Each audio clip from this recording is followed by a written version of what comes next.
Quand le chemin spirituel perd son sens, de la désillusion au retour à la vie, peut-être vous reconnaîtrez-vous dans ce qui va suivre.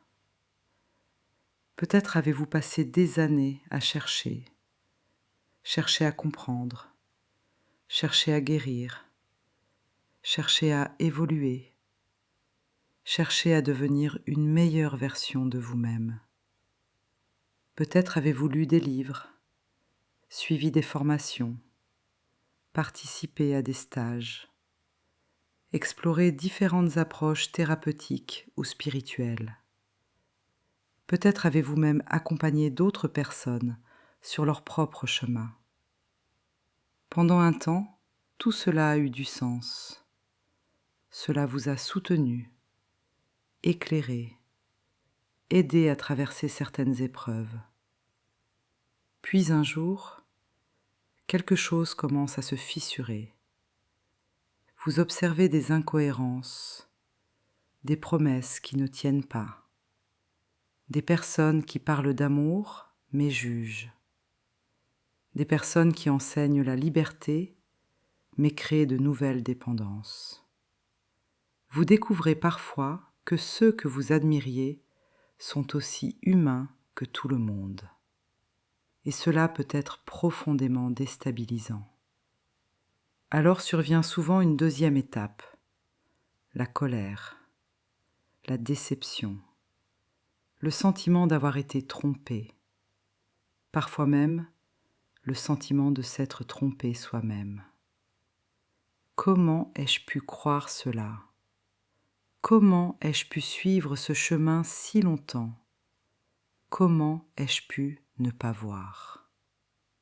Ces questions peuvent devenir envahissantes. Puis vient souvent le vide, un grand vide. Plus d'élan, plus de goût, plus de certitude.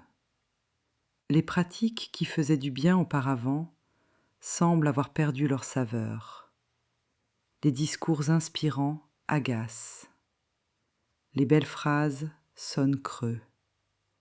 Le mental doute de tout, même de lui-même, même de ses ressentis, même de son intuition. Cette période peut être inquiétante. Pourtant, elle n'est pas forcément un problème. Elle est parfois le signe qu'une ancienne construction intérieure est en train de s'effondrer. Non pas pour vous détruire, mais pour laisser émerger quelque chose de plus vrai. Car progressivement, une autre étape apparaît, très discrètement, presque sans bruit. Vous commencez à vous intéresser à des choses simples. Le chant d'un oiseau, une promenade, le jardin, le contact avec la terre, une conversation sincère, le rire d'un enfant, le silence, le corps, la respiration. Et vous découvrez alors quelque chose d'étonnant. La vie n'avait jamais disparu. C'était simplement votre attention qui était tournée ailleurs, vers ce qu'il fallait comprendre, vers ce qu'il fallait réparer, vers ce qu'il fallait atteindre. Peu à peu, vous cessez de chercher à devenir quelqu'un d'autre. Vous cessez de poursuivre une version idéale de vous-même. Vous cessez de vouloir être plus éveillé, plus sage, plus avancé, et vous redevenez simplement humaine. Vous apprenez alors une autre forme de spiritualité. Une spiritualité qui ne cherche plus à s'élever au-dessus de la vie.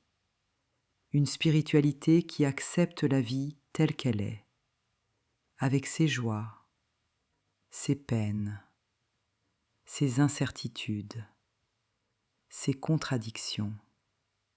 Et peut-être qu'un jour, vous regarderez cette période de désillusion autrement, non comme un échec, mais comme un passage. la fin d'une illusion et le début d'une rencontre plus profonde avec vous-même. Car parfois, le véritable chemin ne consiste pas à quitter la réalité.